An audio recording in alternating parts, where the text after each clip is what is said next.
Hi, everybody. Thank you so much for coming. My name is Katie DeMeo. I work in the Office of Alumni Relations. I am on the Career and Entrepreneurship team in that office, as well as Bernice, who's in this waiting room. And I just want to thank you guys for coming. Our two speakers are both alumni of Bouvet College of Health Science, which is great to have their insight as entrepreneurs. We have Dr. Stefanie Rousselle and Lisa Sacchetti, and they are going to be letting us know about their experience selling their service, how they got started, and everything along the way. So if you guys want to go ahead and get started, we'll just jump right in. Great. Thanks, Katie. My name is Dr. Stefanie Rousselle. I guess I'll start, Lisa, if that's okay with you. No problem. Great. Thank you. So a little bit about my journey. The journey of an entrepreneur is always a roller coaster of a ride. It's not smooth sailing, but that's what makes it interesting and that's what makes it fun. But I went to Northeastern University for my doctorate in physical therapy with Bouvet College of Health Sciences. I graduated in 2012.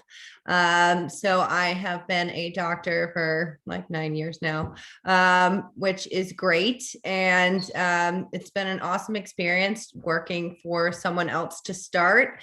However, I quickly realized, I could probably do this better myself. And, I was working as a physical therapist. I was a staff working in the city, working in Boston. And I worked for a big company that had a lot of PT clinics in the city. And, I was a clinic director. So I was the manager of the office downtown. And it was great for the first 3-4 years to get my feet wet, to get used to the career, getting used to the industry. And then that company got sold off to a bigger company where I became a number and not a name anymore. And I didn't really love that. And I like the personal touch of knowing people's names when they come in. And, I give a really personalized feel to my patients. As a physical therapist, it's a very close interaction with your patients. So I said, you know what, I'm going to go try doing this somewhere else. I started Boston Health and Wellness, which is my current business. It started off as a mobile company, going to people's houses, seeing them after I worked at an office all day for somebody else, seeing them on the weekends. I did it as a side job.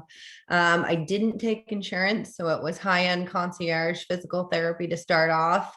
And then I quickly realized, this isn't really working for everybody because not everyone can pay out of pocket for physical therapy. So once again, I had another detour in my career path and I said, I think I could do this business better and I could make it my full-time job if I could start an office and start taking insurance. So, being an entrepreneur, you have to try things, you have to navigate, you have to see what works and you have to see what doesn't. So it led me to my current position. I am now I own an office in Stoneham, Massachusetts. It's about 13 minutes north of the city and I take all insurances. So I am the owner. We've been open for a little over 5 months now, and we have a full office staff. We have admins, physical therapists, performance coaches, yoga instructors, Pilates instructors, and I'm the lead physical therapist there. So it's really been an interesting journey to get to where I've gotten, and I'm finally where I want to be. I live 2 minutes from my office, so my commute is awesome. COVID kind of threw us for a little bit of a loop and introduced telehealth medicine into the physical therapy world, which I've totally embraced. So that was another detour in my career.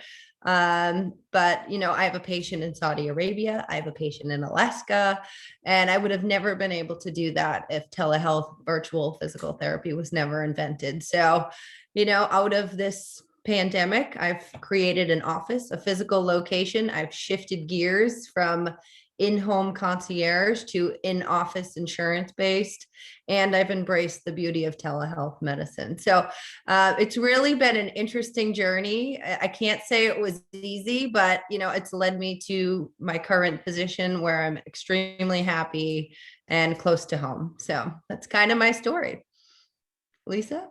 Good. Yeah. All right. I'll tell you my kind of origin story and then we can go from there. So I, right after undergrad, I got my master's at Bouvet, master's of science in human resources, and did my internship or practicum, as we called it, at Boston Edison. And then after graduating from my master's, worked at Boston Edison for about 6 months in the human resources department. So I was doing training and recruiting for internal at Boston Edison.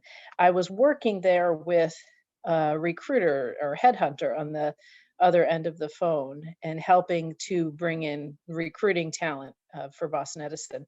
And I woke up one day and I said, that's a very interesting job to be a headhunter. And so this was 25 years ago. I was 24 years old, and I went out, interviewed at a couple of places to be a recruiter, and I decided to start my own at that point. So this was 25 years ago, started my own recruiting firm, search firm. And this was in 96, so in the .com era. So within 6 months, I had about 15 people working with me, for me. We grew quite a bit, did quite well in the 90s until the first recession hit in 2000. And then fast forward to today, I have about 12 people working with me. We have an office in Newton. Of course, we're remote now because of COVID, but we have a specialty in the world of education and ed tech. So what we do is we help to build teams for companies that sell products and service into education and education, both K-12 and higher ed. So we will find them senior executives for their C-suite. We'll find them sales, marketing, and we do this with quite a bit of data. When it comes to recruiting, there's not always a lot of it is subjective, and we try and bring in a lot of data to support hiring. Our clients around the country, around the world, and we're typically working with organizations to help them bring in talent to drive revenue. So as I said, I've been doing it for 25 years. My team is in Boston. I absolutely love it. It's not something that I never set out very early on and said, oh, I want to build a big business. I just had a passion for being in an executive search. And that kind of led me to building a business from there. Yeah, that's great, Lisa. That's awesome. Yeah. I mean, it's been an interesting journey, it sounds like, for both of us. And I didn't think I would have what I have now. And it's really interesting how every mistake I've made or every lesson or thing I tried that didn't work out has, made me turn a corner and find a different path. I don't know if you feel the same way with your journey. Yeah, I mean, in terms of mistakes, yeah, it's interesting because in a business service firm, and you look at, your product versus service. In the business world that I'm in, there's so much, building valuation of the company, and the intent is to sell the organization. But when you're with a service firm, that's not, selling the organization is not necessarily the same situation as in a product firm. So I think one of the big mistakes that I've made, really a couple times over the years, is really, probably investing a little too much in the business to increase the valuation rather than look at profitability. Right. Yeah, no, I totally agree. And I feel like being in a service-based business, people remember the product, they remember the brand. And, at my office, we try to, make physical therapy fun because, I mean, how many of you have been to physical therapy? I think most people have. It's kind of a well, visited thing. And, I wanted to stand out and do something a little different and, kind of make going to the doctor fun because nobody really likes going to the doctor, right? Like it's a little creepy. There's a weird waiting room. Where in my office, there is a waiting room, but like nobody really uses it unless they're filling out paperwork on their first day. I do bring my dog to work. He's a therapy dog and he's licensed so he's allowed to be there. But he just makes being there a little more warm and friendly. The tables are spread out, but you can see the other patients, so there's not like the curtain in between you. I have a daily trivia question. We have a fish, like we have all sort. His name is Rotator Cuff because of, right, I'm a physical therapist. So like I try to keep it interesting. I try to be different because I think, like you said, Lisa, in a service-based business, like we're selling a service, and we want people to remember us and come back to us rather than just selling a product, right? Mhm. So I've learned through the years that like being different, my colors are pink and green. Pink's not a typical color, right? But I want people to remember my brand and my service and my, my business. And Mhm. so that's kind of where I've gone with the service-based aspect and giving a more hands-on treatment. I'm not sitting at my computer the whole time. I'm like, when the patients are there, I'm actually with them the whole time, and then I do my computer after. And, I think that's what makes my business stand out. I don't want to be the same as the physical therapist you saw last time. I want to be better. So, and all my staff, we all live by this, and that's why they love coming to work every day, right? I mean, that's what makes it worth having your own business. Would you agree? Absolutely. Yeah. I think one of the most important things is the people that work with you. And, one of the most important things probably for any business is the people that you hire and, bring on to help you. I mean, they're the biggest and the most important assets that you have. So making sure that they're happy, that you have the right people that can help you move your business forward is very important. And they have to have fun, certainly. And I know Yeah. for us, building a niche, I mean, for us, our niche is in the world of ed tech and building ed tech firms. And so having that niche has really enabled us to have that high quality and be a brand differentiator. Yeah, that's great. Yeah. Yeah, I mean, I think it's the same thing for us as we have to have that niche. Having a niche business makes you stand out. And Yeah.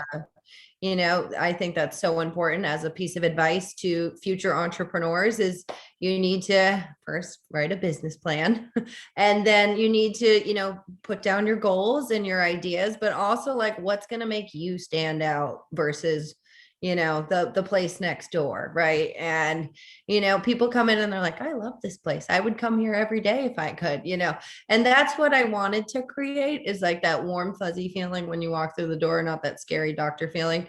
And I think we've successfully created it. We're starting a running club, which is cool for the town of Stoneham. And, so I have all these runners that are starting to get interactive and starting to come into my office. So I'm now creating like of athletes and people, kind of my vision from day one. Never thought I'd be able to achieve, and it's like finally happening after like 10 years. So it doesn't happen overnight. I've gone through a lot of turns to get here, but I think, like Lisa said, having that niche is really important. Learning from your mistakes is definitely something that you don't want to remake them, right? If you make a mistake, you need to take it, you need to learn from it, and you need to move forward. And I've just tried to live by that, and so far so good. Stay tuned. Mhm. What do you think, Lisa? Yeah, I mean, I think we have to learn every day and always reinvent. And, one of the things that we look at my office is, even if things are going well, how can we improve? How can we do, a specific process even better?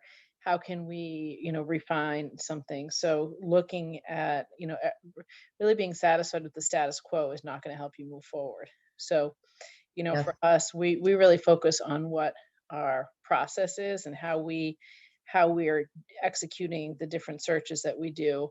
We have a replicable and scalable process in place so that it's not just me. So other people that we hire can actually execute on that too. So that's one of the things, as a service firm, what happens is a lot of times the owner, the principal of the organization, really becomes the focal point, which in a way is good, but in a way it's not good, because you're not able to necessarily, scale if you're really focused on that one person.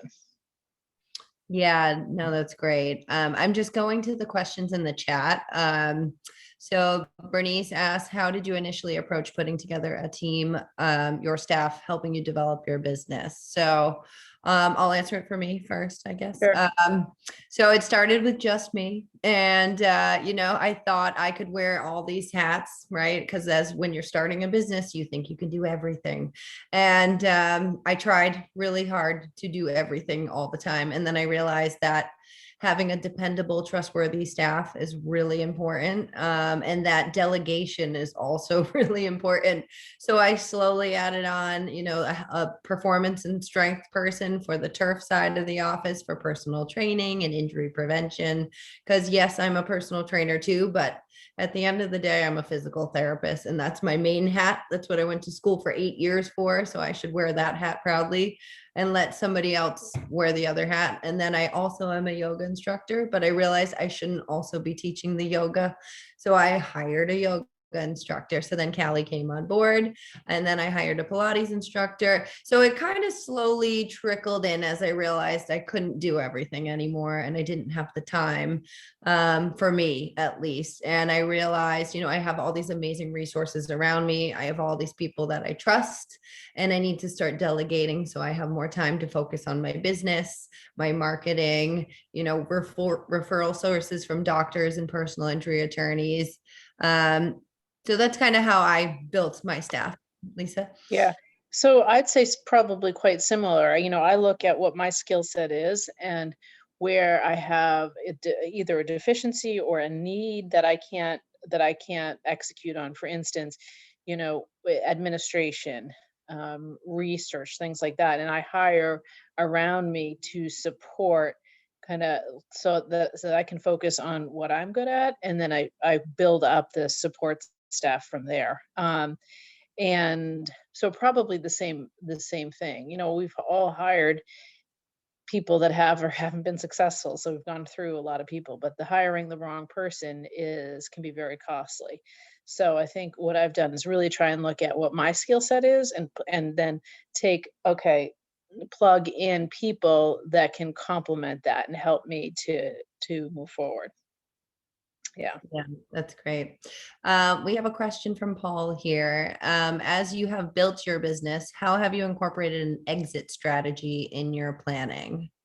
An exit strategy as far as the business dissolving, Paul? Is that, I think, what you're asking?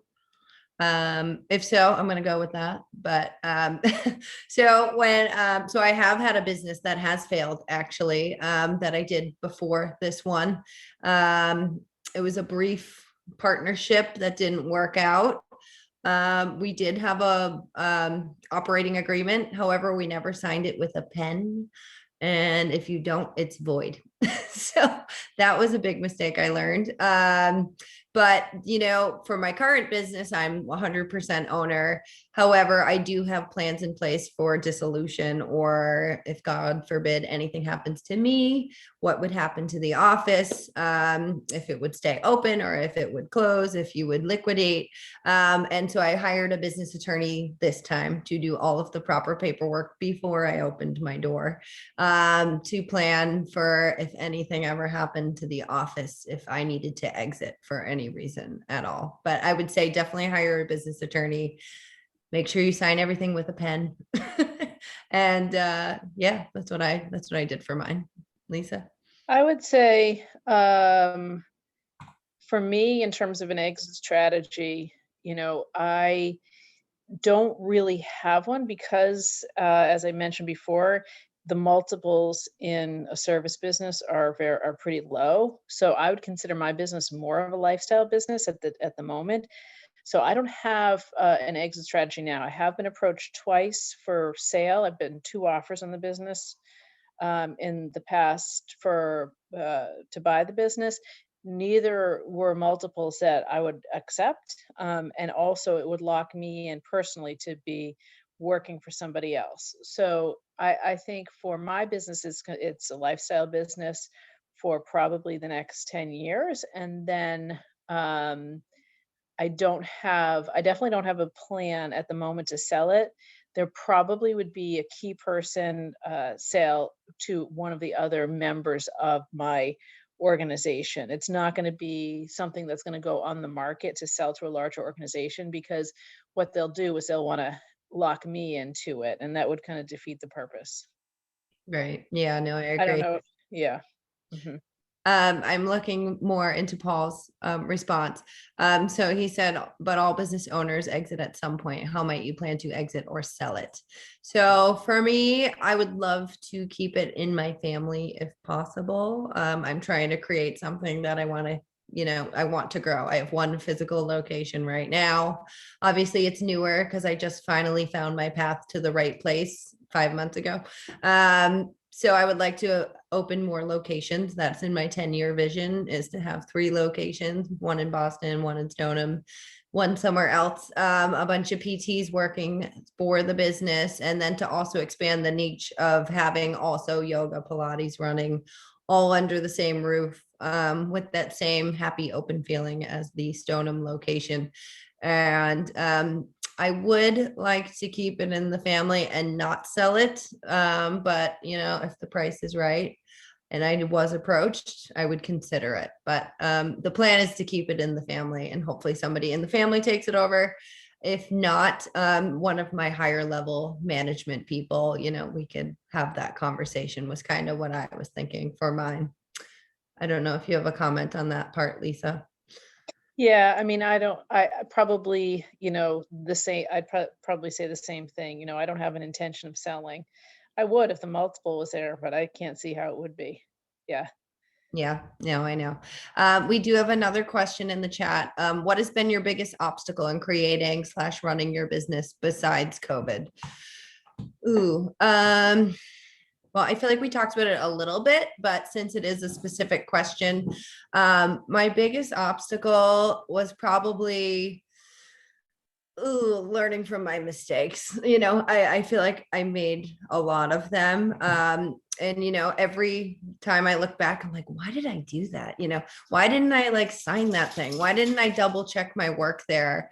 So I think my biggest obstacle is like maturing and like learning from myself and from my previous problems. And it's a hard pill to swallow when you look back and think of some of the things you did. Once you get older, you learn more. And, they say as you get wiser as you get older. And I'm starting to believe it's true, because I'm in my 30s, and in my 20s, I wouldn't do any of that stuff. So I think it's just learning from my own mistakes was my biggest mistake, is like making them in the first place and having to get past it. For me, besides COVID was hard too. Lisa. So I think for us, COVID was actually a positive thing, because I mean, obviously it's not a positive thing in general, but because we're in the world of ed tech, and distance learning has been a growth field. We've been growing over the last several months.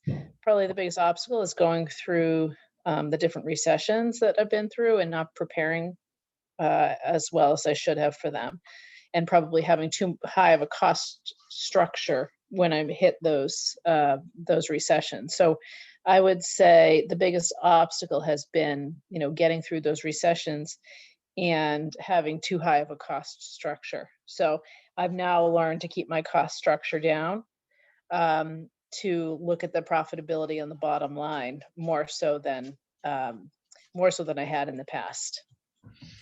Yeah, I can comment on that too a little bit. With COVID, we had to, it now brought in the obstacle of obviously businesses shutting down.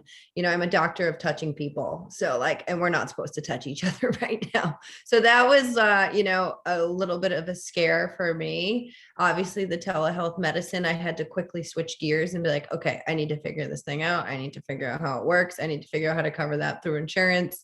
I need to learn what platform to do that on. I think so. That was like a big transition change for me, which ended up being a positive, because I then got so many patients, because everybody's physical therapy office closed, and they were like, oh, this, Stephanie's doing telehealth. And so I suddenly got flooded with all these virtual patients, which was great. but that was a challenge, making sure I had the platform set up. I knew what I was doing. Like, this was a totally different thing than I've ever done before. I'm now treating patients through a screen, so that was definitely a challenge for me. And then also, once I did open the office door, we had some money, and then it slowly started going away, because the reimbursement rate, it has a 4-month lapse from insurance. So you treat a patient and then 4 months later you get paid for them. So, that was a little bit of a scare as an entrepreneur. Like, one day you're like, oh, I'm making money. And then the next day you're like, I have no money. So that was tough. And then also, I then had to apply for some of these, the PPP and some of these grants and some of these things for small businesses. So I had to learn how to do that and go through that process with my business banker. So that was definitely a challenge. So COVID in general was I learned a lot. We succeeded. We're doing great now. But there was a point in the middle of there was a lot going on. I don't think I really made any mistakes during it. I just think it was a huge opportunity for growth for myself. And I learned a lot of new skills. I learned how to change gears really quickly. I learned how to ask for help when needed. So it was definitely a good learning experience for me. What about you, Lisa? Yeah, I think one of the things that I did right was learn from my mistakes in prior recessions. And not that this was necessarily a recession, but I treated it like it.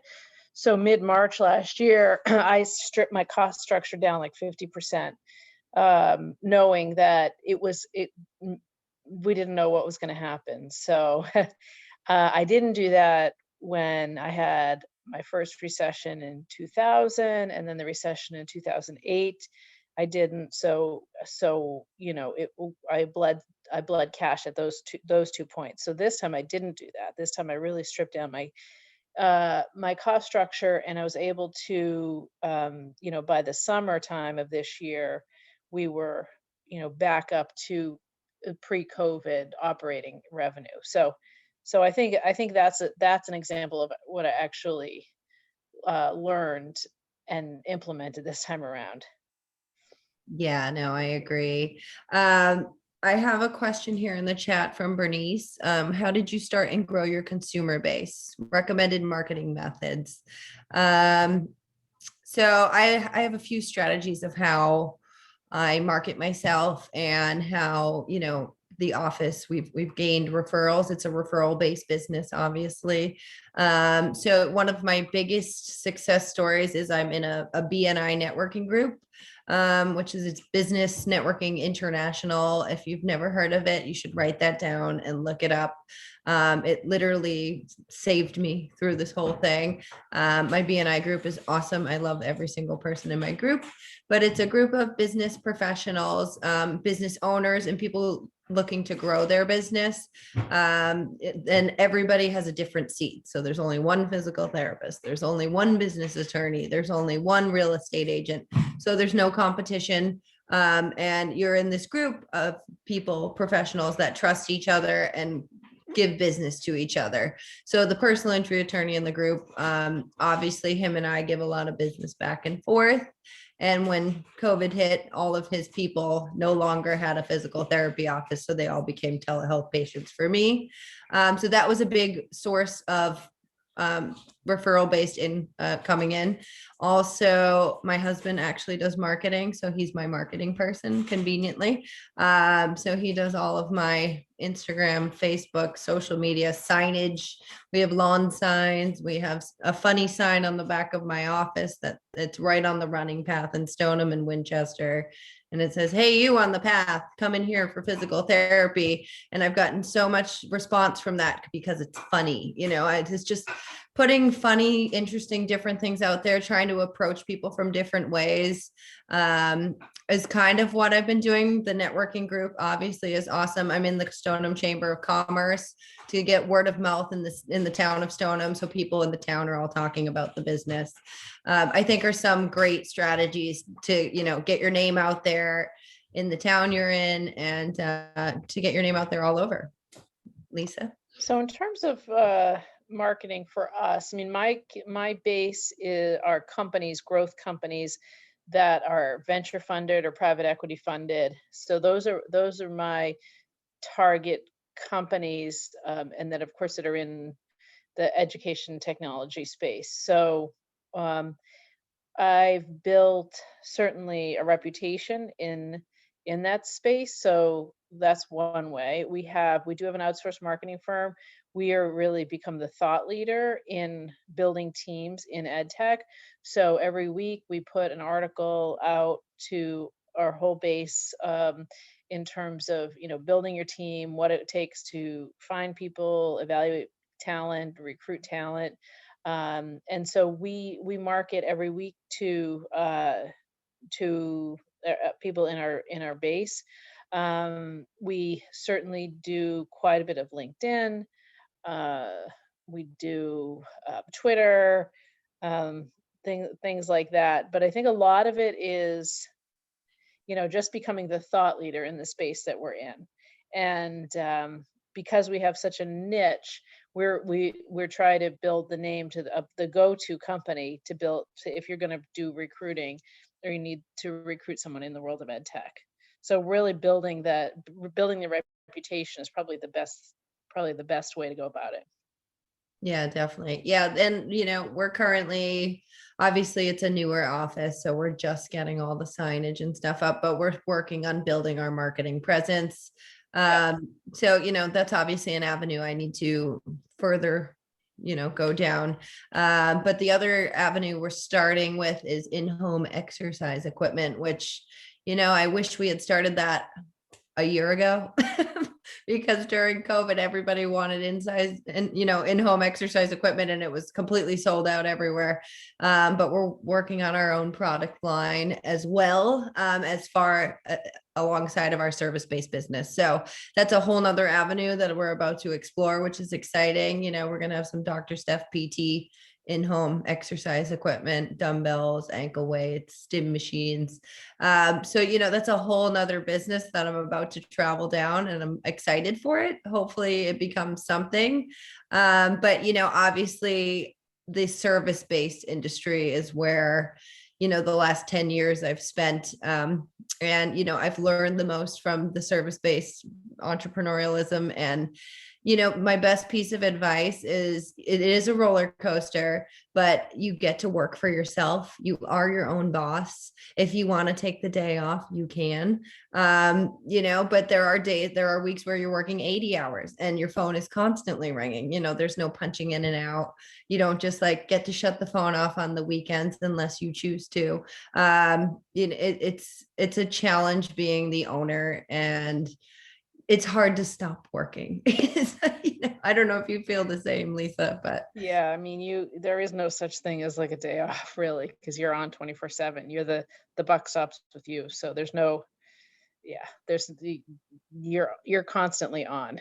right. You do have the freedom, which is nice, but you also have the responsibility of being the person that takes the calls on the holidays and weekends and stuff like that. I mean, and you get used to it, though. I mean, I've been doing that for 25 years, so uh, I'm used to it. Yeah. Yeah.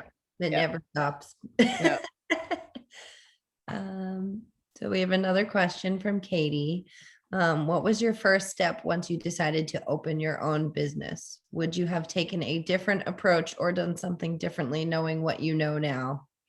Lisa, I don't know if you want to go first. I think what I would have done differently is probably not grow so fast so quickly. I think that I probably hired too many people at once too quickly, and that's probably one mistake that I made. I think I would probably grow slower than I did. Um, and that's what I've done now. That's what I've done now in, like I talked about with COVID and decreasing the cost structure. Yep. Yeah. Yeah. I think that's an awesome piece of advice for the group, because that's the first piece of advice I ever got when I told someone I was going to go off on my own. They said to me, the worst thing you can do is expand too quickly and try to Yeah. open the second location when you can't even afford the first one. So I think that's a great point you just hit on. Luckily, I haven't done that. But I'm also keeping it in mind for my future. I'd say my biggest mistake was the last business I owned. I didn't really know what I was doing, and I knew how to be a PT. I knew how to take care of patients. I knew how to run an office and manage an office, but I had no idea how to run a business. And, I should have, learned more about that before I decided to be a 50-50 partner and own a business. Fortunately, I no longer own that business. Getting out of that was an interesting learning experience as well. But now I own my own 100%, and I'm very happy where I am. And I've learned from my mistakes of my previous encounters. And going forward, I hope to be successful at Boston Health and Wellness. Great, thank you so much. Might have lost Lisa there for a minute, but that's okay. Hopefully she can just jump right back in. The perks of working on a Zoom event. I know, right? Yeah. Once again, so. Do you have any other insight? Obviously, if you're not comfortable talking more about, we don't see them as failures, we see them as learning lessons, but your first business with working with a partner with a 50-50, do you have any tips for someone that might be going into a similar situation on what you can do to kind of prevent? Yeah, I would make sure you really truly know this person. Make sure you have similar goals and a similar vision. Make sure you really trust each other. The person I went into business with, I knew him decently well. We took my business attorney gave me this quiz for us to take before we signed the paperwork. Which we actually never signed with a pen, which I didn't, whatever. I've already talked about that. Before we got the operating agreement, I should say. And on the quiz, it seemed like all of our visions were in alignment. It was if there's a conflict, how would you deal with it? If there's an employee issue, how would you deal with it? And it seemed like, at least during this time, all of our decision-making skills were similar. But then when push came to shove, owning the business together, there was a lot of inconsistencies on their part. Let's put it that way. And it seemed like COVID when that happened, and we knew we'd have to close the door for a little while and shift gears.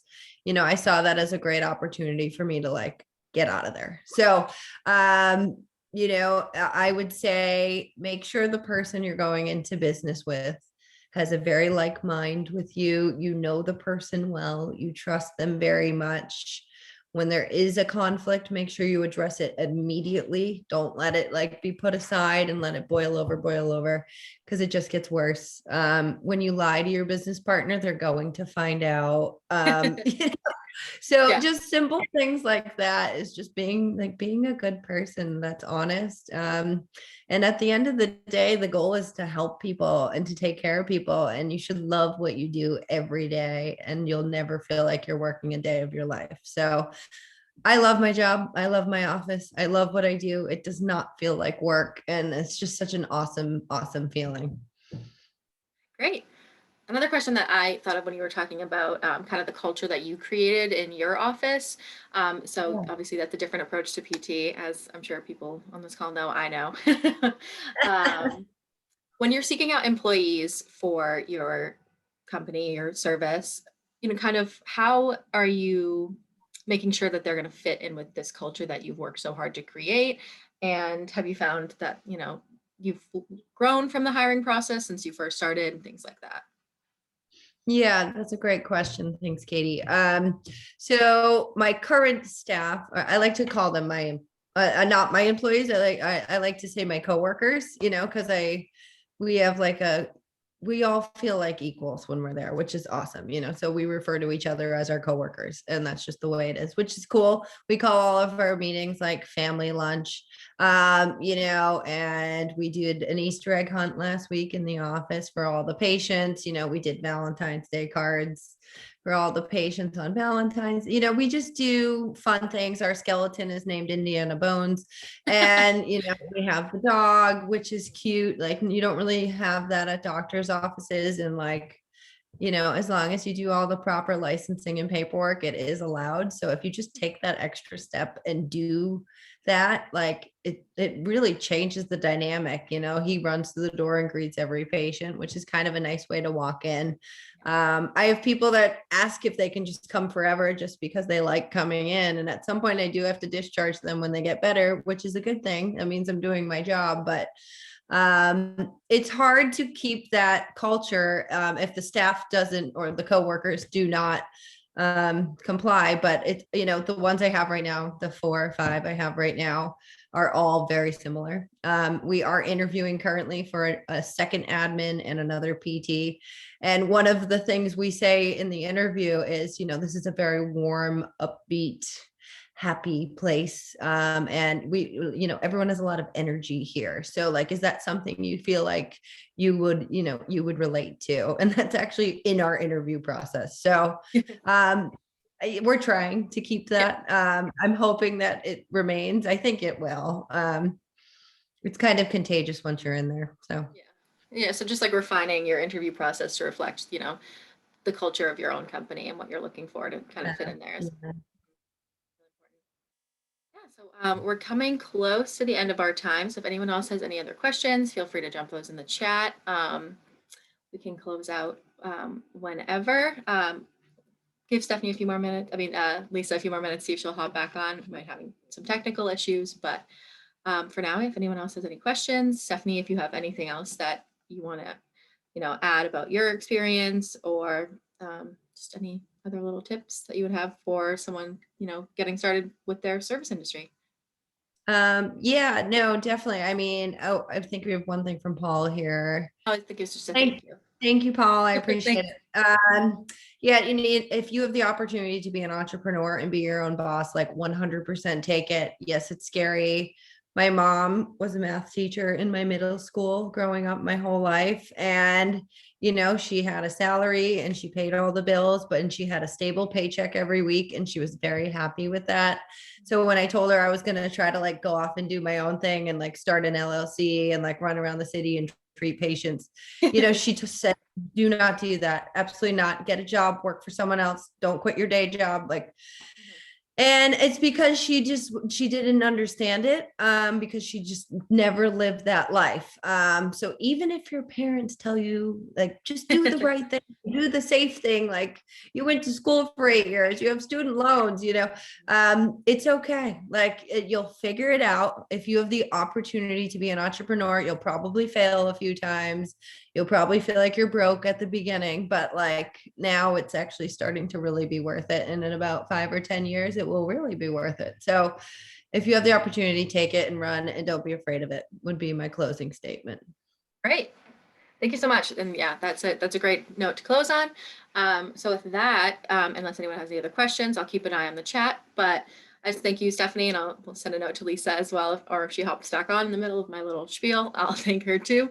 And thank you guys for jumping on this call. I just wanted to do a little plug because today is actually Giving Day here at Northeastern. So I will link that website in the chat, and we are able to put on programs like this thanks to donations from our generous alumni. So if you donate before midnight tonight, you'll be a part of Giving Day 2021. And as we know, in times like this, it's crucial for us to get those donations, support our students, our alumni, and put forth our continued knowledge. Thank you all for being here. I'm going to put the survey in as well. And this is being recorded, so we're going to post it on our YouTube channel, which is just Northeastern Alumni. And let me grab that survey link.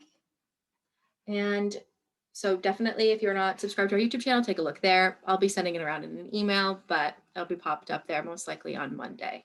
So thank you guys so much for joining. Thank you, Stephanie, for your wonderful insight. I really appreciate you taking the time to, give back your knowledge towards our Northeastern entrepreneurs. And Thanks, Katie. I appreciate it. I had a great time here. Thanks, everyone. It was a great conversation. And thank you again, everyone. We'll send a note to Lisa, and have a great rest of your day. All right. Take care. Bye-bye. Bye-bye. Thank you.